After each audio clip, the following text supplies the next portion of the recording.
ठीक है, सप्तदशो अध्याय कियंत शिरसियम अध्यायम व्याख्यास्यामः। अभी हम इस अध्याय में प्रवेश कर रहे हैं, यानी कि हम रोग चतुष्क में प्रवेश कर रहे हैं। देखा जाए तो चिकित्सा का कर्तव्य कितना सिंपल है। चिकित्सक का उसको रोग को आइडेंटिफाई करना है और रोग को ट्रीटमेंट देना है। Only two things are is in hand, identify and treat.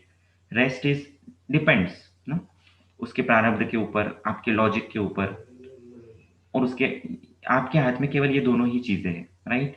You have to identify and you have to treat. Type in the chat box if you agree. फिर हम विषय को आगे बढ़ाते हैं।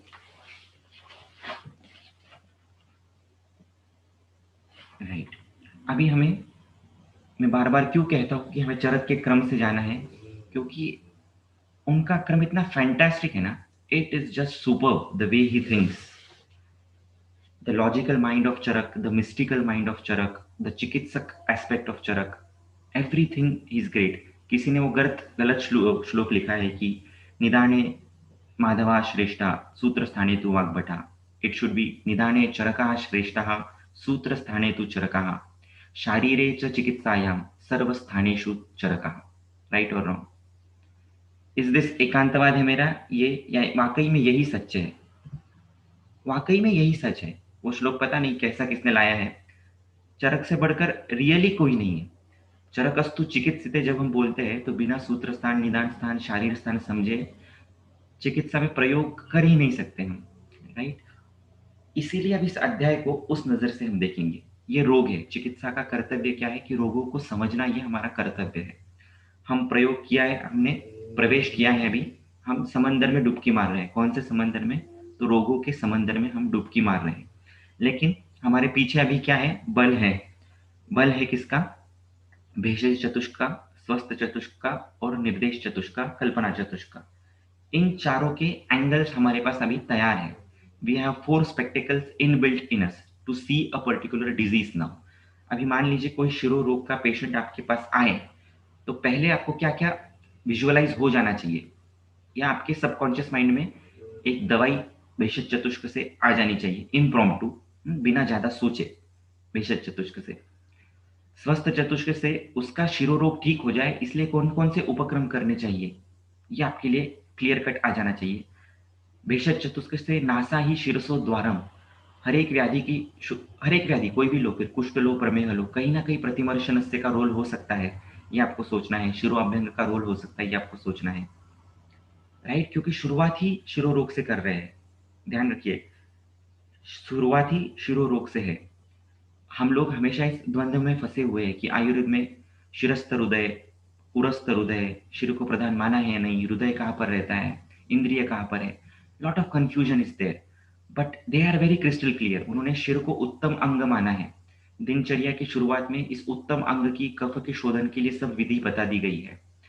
तो उस लिहाज से शिर तो इंपॉर्टेंट है ही, मर्म है ही ना वो, और सबसे टॉप मोस्ट मर्म है। सो और हृदय का तो अपना महत्व है ही। षडंगम अंगम विज्ञानम। इंद्रिया जो है वो हृदय में भी स्थित है। यदि आप चरक सूत्र 30 देखो तो षडंगम अंगम इंद्रियाणी अर्थपंचकम, ये सभी हृदय में स्थित है।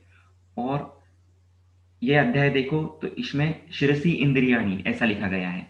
और चरक सिद्धि 9 देखो तो वहां पर भी शिरसी इंद्रियाणी इंद्रिय प्राणवाहिनी च स्रोतांसी। पूरा जो प्राणवाह स्रोतस है, ये शिर के माध्यम से काम करता है। ये बहुत ही खूबसूरत रेफरेंस चरक सिद्धि 9 में दिया है, वो कभी पढ़िएगा। शिरसी इंद्रियाणी इंद्रिय प्राणवाहिनी च स्रोतांसी सूर्यम इव गभस्तया। जैसे सूर्य की किरणें, रश्मियां हर जगह पर बिखेर जाती है, वैसे सभी इंद्रिय जो है वो शिर में स्थित है, और उसका मैनिफेस्टेशन पूरे शरीर में हो रहा है। इसलिए कोई भी रोग हो, कोई भी निज आगंतुक रोग हो, हर एक व्याधि में आपको शिर का पर्सपेक्टिव ध्यान में लेना बहुत ज्यादा जरूरी है। हर एक व्यक्ति का शिर का एस्पेक्ट, मर्म की दृष्टि से भी उसका शिर सारता की दृष्टि से भी परफेक्ट है या नहीं, दोषों की दृष्टि से भी परफेक्ट है या नहीं, रक्त की दृष्टि से परफेक्ट है या नहीं। क्योंकि रक्त की दृष्टि ये सबसे इंपॉर्टेंट फैक्टर है शिरोरोग में। शिरस्य असरम च दुष्यति, ये संप्राप्ति में दिया गया है आगे। इसलिए अभी देखिए कितने कितने एंगल्स लगेंगे हमारे। शिर का एंगल, उत्तम अंग का एंगल, दिनचर्या का एंगल, शिरो अभ्यंग, नस्य, रक्त का इंपॉर्टेंस, यदि रक्त का सारत्व उस व्यक्ति में है या नहीं, रक्त अच्छा है तो सिरा और कंडराएं कैसी है, क्योंकि मर्म है, मर्म की जगह पर क्या बोला है, मर्माणी खलु शिरा स्नायु संधि अस्थि सन्निपातः, तो इनका सन्निपात ठीक से हो रहा है नहीं, नहीं हो रहा है तो फिर संधानीय महाकषाय का रोल कुछ है या नहीं, संधानीय महाकषाय और शिरो रोग का क्या संबंध है। इस प्रकार से आपको अलग अलग अलग अलग इतने सारे डायमेंशन मिलते चले जाएंगे। Right, are you getting me? Fast हो रहा है, स्लो हो रहा है, मजा आ रहा है? Type in the chat box. अब तो हमने प्रवेश किया भी नहीं है, सिर्फ शब्द मात्र से इतना कुछ हमें समझ में आ रहा है कि हम क्या क्या देख सकते हैं। राइट, कभी भी अध्याय की शुरुआत जो है वो चक्रपाणी क्या कहते हैं वो हमें देखना चाहिए। राइट, चक्रपाणी उसके विषय में विशेष टिप्पणी देते हैं, तो फर्स्ट श्लोक और उसका चक्रपाणी का एक्सप्लेनेशन, और लास्ट के चरक के श्लोक की जिसमें इंडेक्स दिया होता है, चरक समराइज करते हैं उन चीज़ों को कि क्या क्या चीज़ें उन्होंने यहाँ पर बताई गई हैं। That is very very important, जो एंड में श्लोकों में दिया होता है। यदि हम वो एंड श्लोक को भी मेमोराइज कर ले या ध्यान में रख ले तो सभी विषय हमारे माइंड में एक माइंड मैप की तरह तैयार हो जाते हैं। इसलिए हमारा जो इंडेक्स है वो पीछे है, it is a Mohammedan index मैं कहूँगा, मुसलमान लोगों की तरह है, पीछे से शुरुआत करते हैं कभी कभी, तो वो एक तरीके से देखना ज़रूरी है। और शुरुआत में चक्रपाणी उस अध्याय के बारे में क्या कहता है, व्हाई दैट अध्याय इज प्लेस्ड देयर, वो हमें पढ़ना ज़रूरी होता है। तो क्या कहते हैं, पूर्व चतुष्क चतुष्टयेन भेषजम अभिहितम संप्रति तद विषय रोग अभिधानार्थम रोग चतुष्को अभिधातव्यः चिकित्सा च विधेयत्वेन एव प्रधानम, अतः प्रथमम उक्ता किंच दर्शितश्च अयं प्रथम अध्याय एव संबंधः एवं च अंगेषु मर्मसु च प्रधानभूत शिरो हृदय रोग अभिघातयत्वेन कियंत शिरस्यो अभिधीयते। भेषज चतुष्क में जो भी बता दिया है उसको आपको यूज तो करना है, लेकिन आपको रोग को तो समझ में आना चाहिए, तो वो रोग समझने के लिए अभी रोग चतुष्क का निरूपण है। रोगों में भी रैंडमली किसी भी रोग को नहीं लिया है, तो उत्तम अंगम अंगानाम, जो सबसे उत्तम रोग है उस शिरो को प्रधानभूत रखकर, और जो त्रिविध मर्म है शिर हृदय बस्ती, उसको आश्रयभूत रखकर यहाँ पर वर्णन किया गया है। इसलिए आप देखोगे पहले शिर का वर्णन है, फिर हृदय का वर्णन है, उसके आश्रय से ओज का वर्णन है। ओज का कितना बड़ा इंपॉर्टेंस प्रमेह में है वो समझने के लिए मर्म के एंगल से और आवरण के एंगल से प्रमेह का वर्णन है। तो ये समझने वाली बात है कि कौन से पर्सपेक्टिव से वो चीज कह रहा है, ये समझना हमें बहुत ज्यादा जरूरी है। और फिर बाद में उसने कुछ विकल्प दे दिए है कि किस प्रकार से आपको दोष विकल्प को समझना है। ये एक अध्याय भी आपको समझ में आ जाए तो उसके हिसाब से आप बहुत सारे फॉर्मुलेशंस डिजाइन कर सकते हो।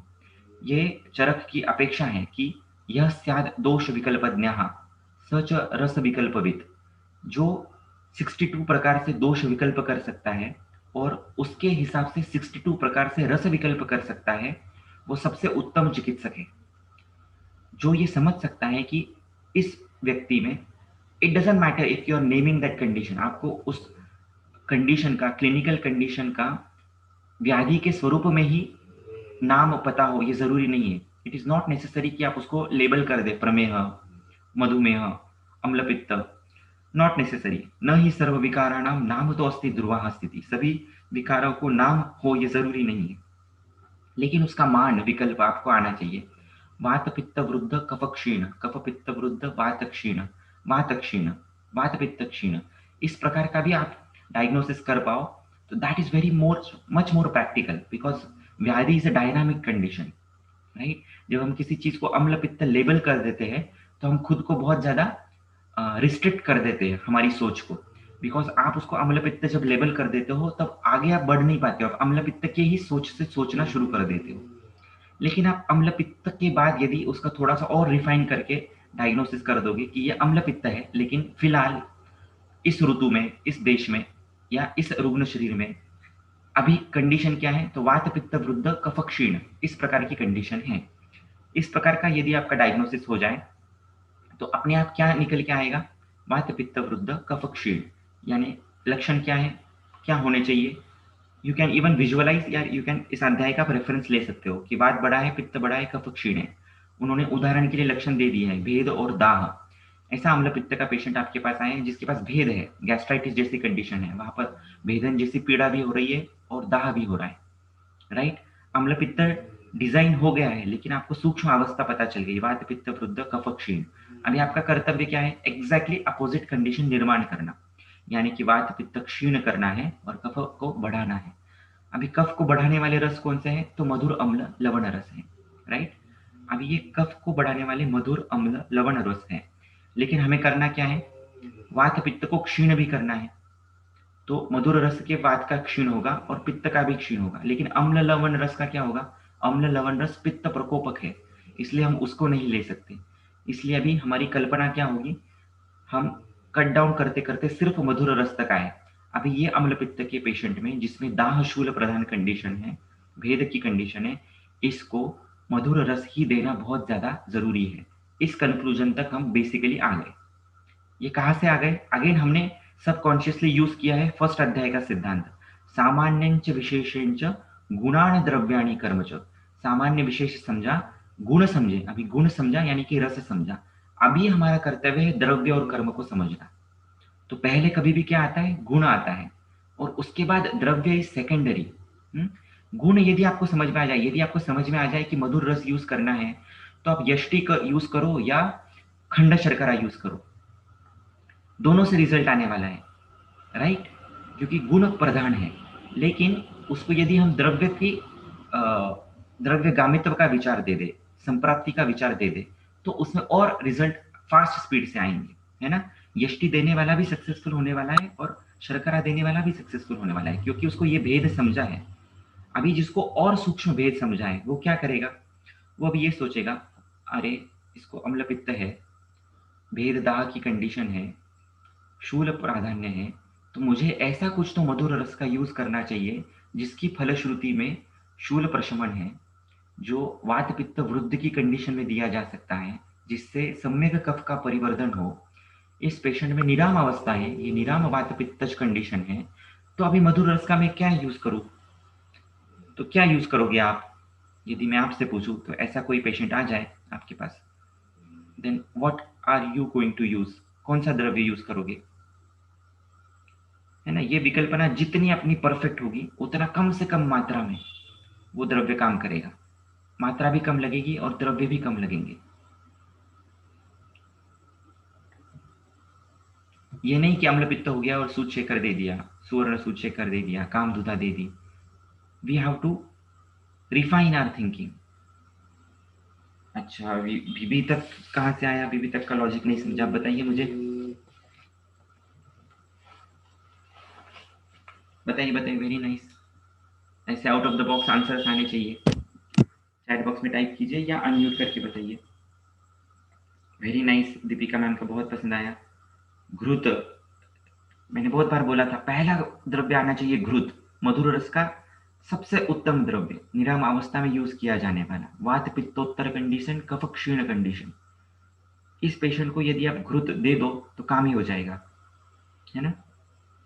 अमलकिका के भी घृत दे सकते, लेकिन हमने अभी विकल्प से हम मधुर रस तक पहुंचे, और सूक्ष्मता से विचार करेंगे तो शायद अम्ल रस भी आएगा, लेकिन ये अभी तक का जो हमने विकल्प किया है उसके लिए मधुर रस से हमें बाहर नहीं हटना है, बाकी के द्रव्य आने नहीं चाहिए अभी दूसरे रस के।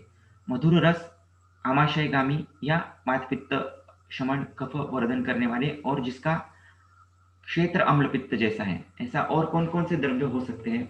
अभी आज आप द्रव्य गुण देख के ढूंढ के निकालिएगा।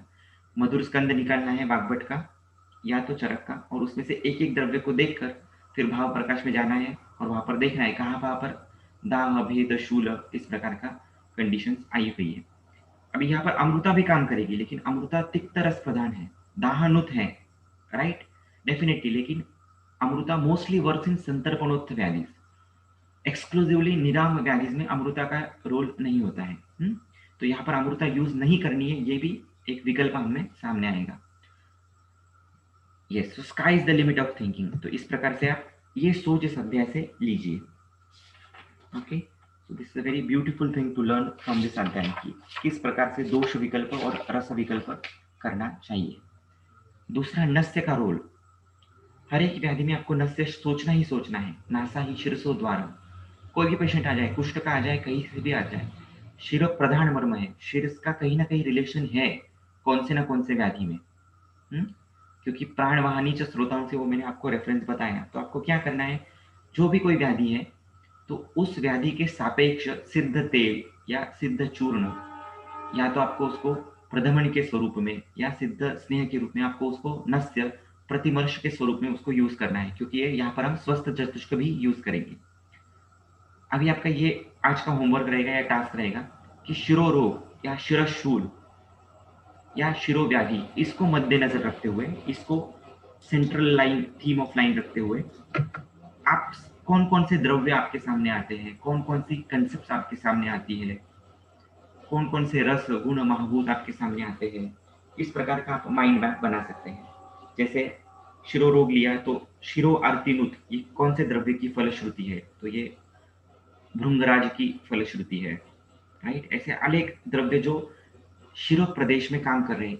सोचिए यदि ये हमारा तैयार हो जाए कि शिरो प्रदेश पे काम करने वाले स्पेसिफिक द्रव्य कौन से हैं।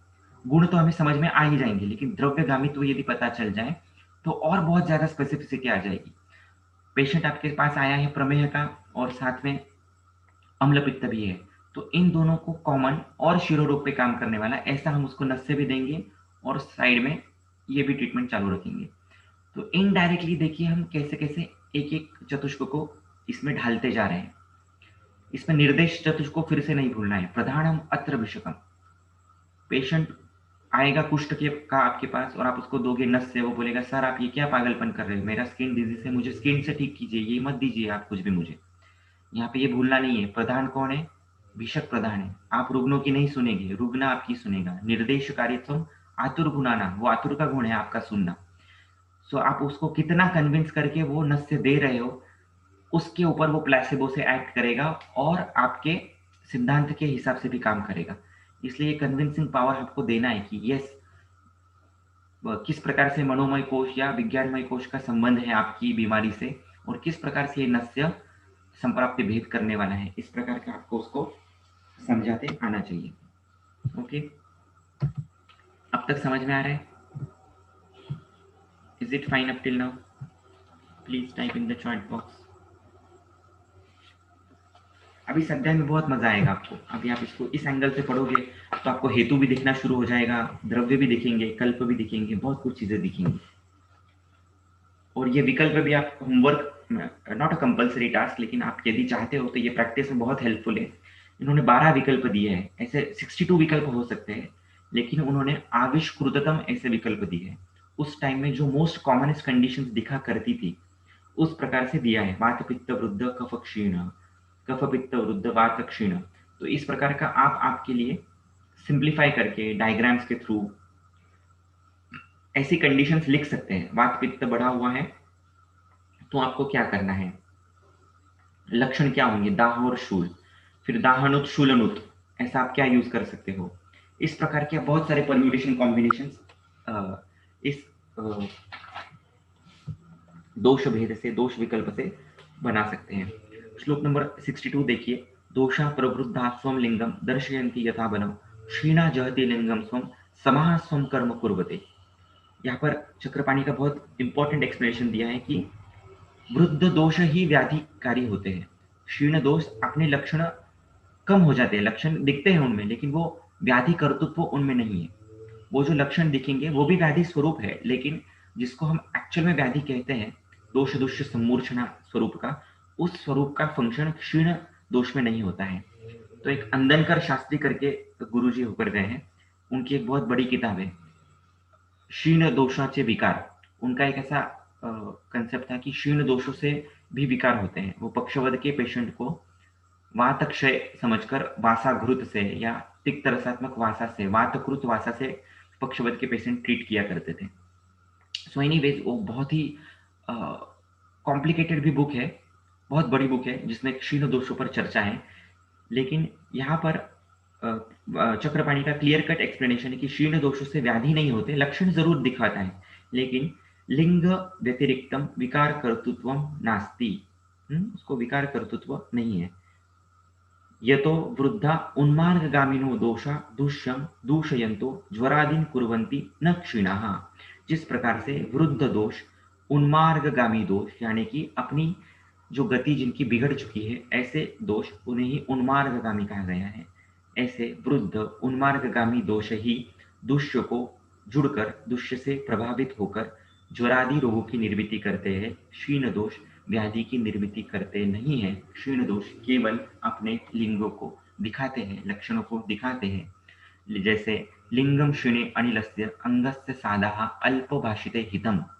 कोई अंग साध लेकर आता है वातक्षय के कारण, तो अंग साध ये लक्षण है, ये व्याधि हम उसे नहीं कहेंगे यदि वातक्षय के कारण हो रहा है तो, राइट। इस प्रकार से उसको समझना है। अभी रक्त को भी यहाँ पर भूलना नहीं है, रक्त को बहुत ज्यादा इंपॉर्टेंट दिया गया है। 17 अध्याय है, शुरुआत है रोग चतुष्क का, और शिरो रोग में रक्त ये इंपॉर्टेंट दृश्य है, इसको मत भूलिए। इसलिए रक्त सारत्व उस व्यक्ति में है या नहीं, ये हमेशा आपको ध्यान में देखना है। इसलिए आज रक्त सारत्व का आप श्लोक देखेंगे, पढ़ेंगे, समझेंगे कि रक्त सारत्व मतलब क्या है, उसको पेशेंट में कैसे समझें, रक्त सारत्व को किस प्रकार से बढ़ाया जाए। फिर से स्वस्थ हमारा जो लास्ट कल्पना चतुष्क का स्वभाव परमवाद है, लास्ट शोक चिकित्सा प्राभृत इस विषय में है। तो सच्चा चिकित्सा प्राभृत कौन है? जो सम्यक धातु साम्य की परंपरा निर्माण करता है, जो दोषों को दुष्यों को भेद करना उसका कर्तव्य है, लेकिन उसका कर्तव्य उससे भी ज्यादा क्या है, जो पॉजिटिव हेतु सप्लाई करता है धातु साम्य निर्मिति के। तो यदि आपको रक्त सारत्व समझ में आ जाए तो उसका रक्त सार बढ़ाने के लिए आप क्या क्या कर सकते हो, ये आपके सामने एक विकल्प आना शुरू हो जाएगा। फिर स्वस्थ चतुष्क से आप उसको मनुका दोगे, उसको उदावर्त न हो इसलिए आप उसको यव दोगे। उदावर्त कैसे शिरो रोगों में कारणीभूत है, इसलिए आप उसको फिर से उदावर्त हर, ये मनुका का फलश्रुति में दिया गया है। इस प्रकार से आपको कनेक्शंस इस्टेब्लिश होना शुरू हो जाएंगे। अगेन आई से अगेन एंड अगेन, द्रव्य आर रियली सेकेंडरी। आपको ये कंसेप्ट समझ में आ जाए तो आगे के लॉजिक्स आपका माइंड अपने आप बनाने वाला है। इसलिए फोकस ऑन सूत्र स्थान फर्स्ट। इसमें इतनी ब्यूटीफुल चीजें हैं कि ये सच में it's great mathematics, logics and mysticism सब कुछ छुपा हुआ है इसमें। अच्छा, यहाँ पर ओज का भी वर्णन कर दिया है। अभी ओज का वर्णन क्यों कर दिया है यहाँ पर, है ना? यदि आप वो 3 विकल्पों का श्लोक देखो एक बार तो बहुत ही ब्यूटीफुल है।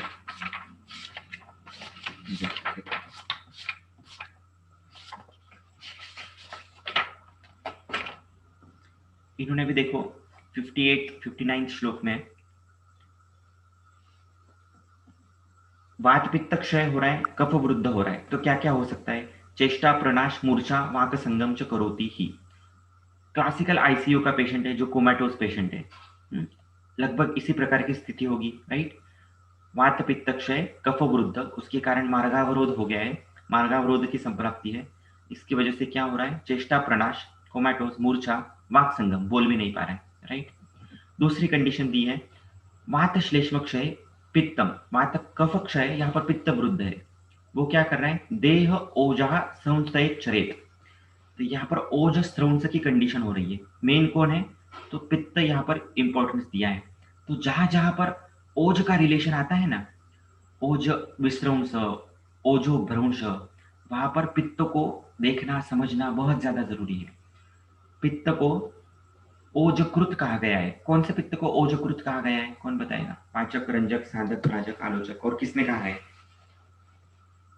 ओजकृत? राइट, वो सोचिए तब तक। Very nice, Shriba ma'am, perfect perfect. किसने कहा है, कौन से अध्याय में कहा है?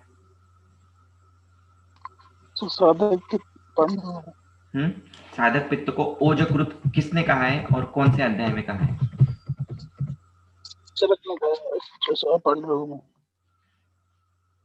साधक पित्त को डल्लन कहते हैं या सुश्रुत कहते हैं। सुश्रुत सूत्र 15 की यदि आप टीका पढ़ो तो उसमें दिया है कि साधक पित्त ये ओजकृत है, यानी का सम्यक ओज निर्मिति में कहीं ना कहीं साधक पित्त रिस्पॉन्सिबल है। ठीक है, अभी कंडीशन देखिए, मैं आपको क्या समझाना चाह रहा हूं। कफ वृद्ध हो गया है तो भी चेष्टा, प्रनाश, मूर्छा जैसी कंडीशन हो रही है। पित्त वृद्ध है और बाकी दोष क्षीण है, तो यहाँ पे ओज के एंगल से मूर्छा हो रहा है। ग्लानि, इंद्रिय दौर्बल्यम, तृष्णा, मूर्छा, क्रिया क्षय। तीसरी कंडीशन है पित्त श्लेष्म क्षय है लेकिन वायु बढ़ा हुआ है, तो यहाँ पर मर्माणी अतिपीड़यन, प्रनाशयति सौद्यम च, तीनों ही कंडीशन है, तीनों में मूर्छा है, राइट। लेकिन एंगल देखिए, कफ वृद्धि के कारण मूर्छा होगी तो चिकित्सा बदल जाएगी। कफ वृद्धि के कारण आईसीयू का पेशेंट है तो आप उसको त्रासन चिकित्सा दोगे। पित्त वृद्धि के कारण मूर्छा है तो आपको उसको शायद घृत का नस्य दे दोगे। वात वृद्धि के कारण मूर्छा है तो आप उसको बस्ती दे दोगे, राइट। See the dimensions. सिर्फ ये एक विकल्प समझने मात्र से आपको एक अलग दिशा सोचने की मिल जाती है। Are you getting me? कुछ पूछना है तो पूछ सकते हो। जो कोई बिना पढ़े अध्याय आ रहे हैं पढ़ने के लिए, तो उनको एक बार बता दूं, यदि आप पढ़ के आते हो तो समझना बहुत ईजी हो जाएगा। अगले दिन एक 10 मिनट सिर्फ उस अध्याय को देख लेना कि क्या क्या है उसमें। यस, किसी को कुछ बोलना है? से रिपीट कीजिए। ये आप कंडीशंस तीनों एक बार पढ़िएगा फिर से, 58, 59, 60। इन्होंने विकल्प दिया हुआ है यहाँ पर कि दो दोष बढ़े हुए एक क्षीण है, तो क्या क्या हो रहा है। तो यहाँ पर इन्होंने परम विकल्प की संकल्पना रखी है कि कफ बहुत ज्यादा वृद्ध है और वात पित्त क्षय है, तो एक्सट्रीम कंडीशन होने वाली है, चेष्टानाश, मूर्छा, वाक्संग।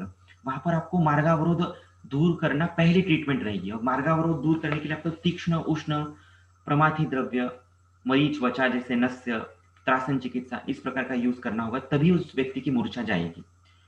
कभी कभी ऐसा होगा कि वात श्लेष्म क्षय है और पित्त बढ़ा हुआ है बहुत ज्यादा, तो उससे दो ओज श्रवण से होकर ग्लानि, इंद्रिय दौर्बल्य, तृष्णा, मूर्छा, क्रिया क्षय, इस प्रकार की कंडीशंस होंगी।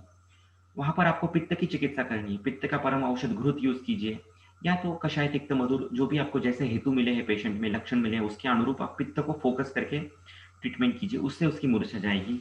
और तीसरी कंडीशन है जहां पर वायु प्रदान है, तो जहां पर धातु क्षय की कंडीशन है, पेशेंट में बहुत सारे धातु क्षय के लक्षण है, यानी कि बहुत दिनों से अलग अलग व्याधियों से पीड़ित है, डायबिटीज भी था, किडनी फेलियर में भी था, बहुत बार डायलिसिस भी किया हुआ है, बहुत दिनों से क्षुधा मांद्य है।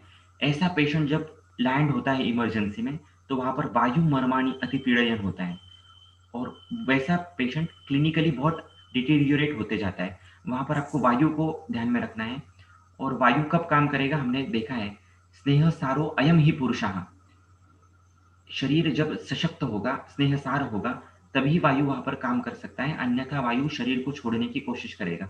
तो वहां पर आपको स्नेह किस प्रकार से स्थापित किया जाए, तो वहां पर आपको युक्ति से या तो निरूह बस्ती या अनुवासन बस्ती को यूज करना है। ये सब विकल्प को आपको हेतु के आधार पर समझना है, लक्षणों के आधार पर समझना है। पेशेंट बोल रहा है कि, या रिलेटिव्स बोल रहे हैं कि पेशेंट बहुत प्यास लग रही थी उसको बार बार, और फिर बाद में मूर्छित हुआ, उसको बहुत स्वेद प्रवृत्ति होती थी, या पित्त प्रकृति का था, रक्त असार था। तो इससे आप अंदाज लगा सकते हो कि ये पित्त डोमिनेंस वाला ही कंडीशन है। यहाँ का मूर्छा कफ से रिलेटेड नहीं है, वात से रिलेटेड नहीं है, पित्त से रिलेटेड है। तो शायद उसका एक आपका विरेचन का एक छोटा सा कर्म भी उसकी मूर्छा मिटा सकता है। इस प्रकार से आपको वो विजन डेवलप करनी होगी, तब जाके ये अध्याय समझ में आएगा, राइट।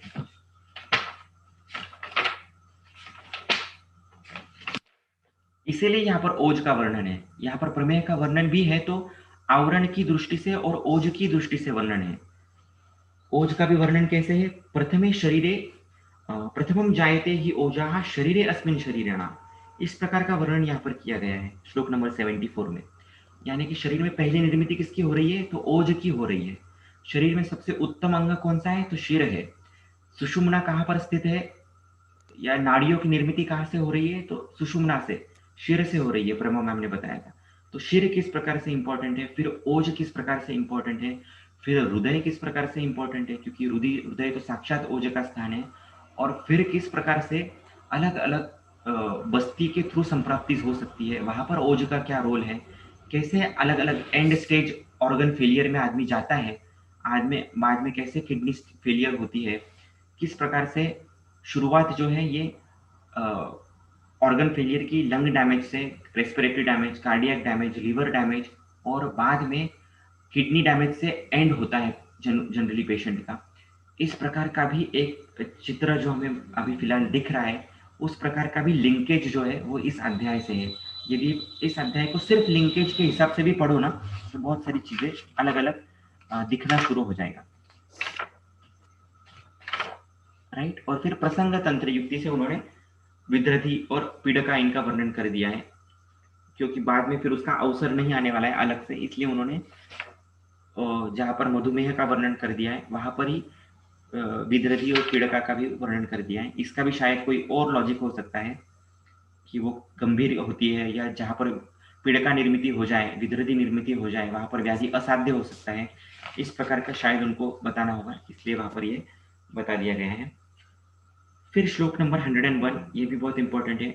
यहाँ से आपको कुछ बहुत सी क्रक्सेस मिलते हैं कि क्लोम से यदि संप्राप्ति हो रही है तो पिपासा मुख शोष गलग्रह, कोई पेशेंट पिपासा मुख शोष गलग्रह लेकर आ रहा है तो कहीं ना कहीं क्लोम की इन्वॉल्वमेंट है। तो ऐसे द्रव्य आपके पास रेडी होने चाहिए जो क्लोम पे काम करते हैं।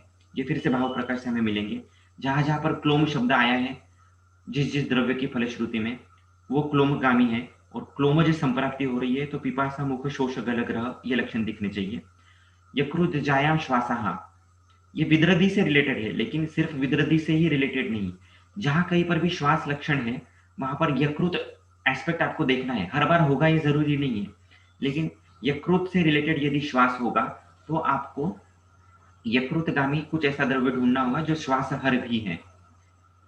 उच्छ्वास उपरोध हो रहा है, श्वास लेने में दिक्कत आ रही है, तो प्लीह से रिलेटेड उसका संबंध हो सकता है। प्लीहामय पिप्पली जैसा द्रव्य यहाँ पर श्वास व्याधि में काम कर सकता है। तो अत्ययिक अवस्था यदि पेशेंट की आ रही है, सीओपीडी जैसी कंडीशन है या स्टैटस एस्थमेटिकस जैसी कंडीशन है, उस व्यक्ति का प्लीहा से संबंध हो सकता है, और प्लीहामय पिप्पली इस प्रकार से संबंध हो सकता है। और हम तो जानते ही है कि पिप्पली प्राणवायु स्रोतस की भी इंपॉर्टेंट औषधि है। तो इस प्रकार से एक एक कनेक्शन आपको लगना शुरू होता जाएगा। कुक्षिजायाम कुक्षि पार्श्वांतर अंश शूलम, कुक्षि शूल पार्श्वशूल, ये अगर हो रहा है तो कुक्षि से रिलेटेड संप्राप्ति है। वृक्क पृष्ठ कटिग्रह, ये बहुत बार दिखता है, मेरे सीकेडी के पेशेंट्स बहुत रहते हैं तो उसमें पृष्ठ कटिग्रह, पेशेंट को पता भी नहीं होता है उसको सीकेडी है, बहुत दिनों तक उसको पृष्ठ कटिग्रह होता है। वो कहता है कमर दुख रही है, पीठ दुख रही है, वहां पर दर्द रहता है। He doesn't even know that he has CKD, लेकिन हम जस्ट उसका यूएसजी कर लेते हैं तो समझ में आता है कि वृक्क की साइज जो है वो कम हुई हुई है, राइट। लक्षण क्या था? सिर्फ पृष्ठ कटिग्रह, बाकी कुछ नहीं था, बाकी विशेष लक्षण नहीं है। तो सिर्फ इस लक्षण मात्र से आपको संप्राप्ति कहाँ हो रही है ये समझने में मदद हो जाती है। अभी पृष्ठ कटिग्रह यदि आप देखो तो कटु रस के अधिक सेवन में भी दिया हुआ है, पृष्ठ कटिग्रह इस प्रकार से ही वर्णन है। तो फिर से देखिए, कटु रस का संबंध, कटु रस का गामित्व पृष्ठ और कटि की तरफ है। कटु रस वायु और अग्नि महाभूत प्रधान है।